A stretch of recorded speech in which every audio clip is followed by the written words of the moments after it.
स्वयंपाकात स्वादाची जान, डीएम मसाले तुमच्या घराची शान। छत्रपती शासन महिला गृह उद्योग कबनूर इचलकरंजी घेऊन येत आहेत अस्सल परंपरेची मराठमोळी चव म्हणजेच डीएम मसाले। मटन मसाला, चिकन मसाला, धणे पावडर, गरम मसाला, बिर्याणी मसाला, तिखट चवदार मसाले आणि चटणी म्हणजेच डीएम मसाले। तर आजच आपल्या जेवणाची रंगत वाढवण्यासाठी केमिकल विरहित डीएम मसाले, गृहिणींच्या मनातले मसाले आणि चटणी अवश्य वापरा। डीएम मसाले महिला बचत गटाद्वारे करणारे स्वच्छ माफक दरामध्ये म्हणजेच डीएम मसाले। संपर्क दिव्याताई मगदूम, मोबाईल 91 30 80 22 55।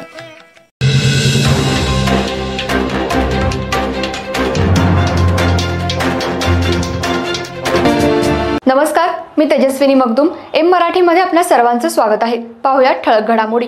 इचलकरंजी शहरातल्या सामाजिक कार्यकर्त्या पद्मजा इंगवले यांनी आजवर पीडित व्यक्तींना सामाजिक शैक्षणिक क्षेत्रामध्ये न्याय मिळवून देण्याचं काम केलंय। तसंच गोरगरीब नागरिकांना फळं, ब्लँकेट, अनाथ आणि वृद्धाश्रमात जाऊन खाऊचं, अन्नधान्याचं वाटप केलंय। त्यामुळे सामाजिक कार्यकर्त्या पद्मजा इंगवले यांचं सर्व स्तरातून कौतुक होऊ लागलंय। इचलकरंजी शहरात वेगवेगळ्या माध्यमातून समाजकार्य कार्यात अग्रेसर असलेल्या पद्मजा इंगवले यांनी आजवर नागरिकांना न्याय मिळवून देण्याचं काम केलंय। ज्या व्यक्तीला न्याय मिळत नाही त्या ठिकाणी त्यांनी स्वतः जाऊन आवाज उठवून प्रशासनाला खडबडून जागा करून न्याय दिला आहे। पद्मजा इंगवले यांनी आजवर वेगवेगळ्या माध्यमातून गोरगरीब नागरिकांना ब्लँकेट, खाऊ वाटप केले। तसंच वृद्धाश्रमात जाऊन वृद्धांना ब्लँकेट, धान्याचं किट तसंच मायेचा आधार दिलाय। अनाथ मुलांच्या आश्रमात जाऊन त्यांना मायेचा आधार दिलाय। त्याचबरोबर आजवर पोलीस प्रशासन, महसूल प्रशासन, महानगरपालिकेच्या शैक्षणिक क्षेत्रात वेगवेगळ्या प्रकारची प्रशासनाच्या विरोधात आंदोलनही केली आहेत। शहरातील पाण्याच्या प्रश्नावर सुद्धा त्यांनी आवाज उठवलाय। सामाजिक कार्य करत असताना त्यांच्यावर अनेक आरोप प्रत्यारोप झालेत। त्याच्याकडे न पाहता त्यांनी आपलं सामाजिक कार्य अहोरात्र सुरू ठेवलंय। गेल्या काही दिवसांपूर्वी पोलीस ठाण्यात हाणामारीचा प्रकार महिला सामाजिक कार्यकर्त्यांमध्ये घडला होता।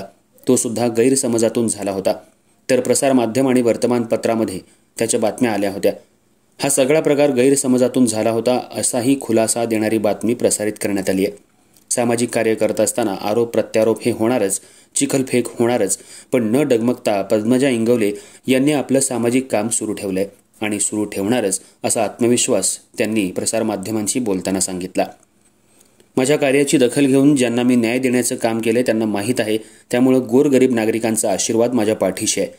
इचलकरंजी पाणी प्रश्नासाठी येणाऱ्या काळात तीव्र आंदोलन करण्याचा इशारा त्यांनी प्रशासनाला दिलाय।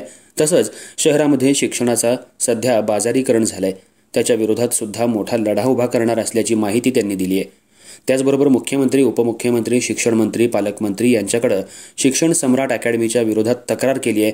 याचा सरकारने विचार केला नाही तर येणाऱ्या काळात शिक्षण सम्राट याच्या विरोधात आत्मदहनाचा इशारा त्यांनी प्रशासनाला दिलाय।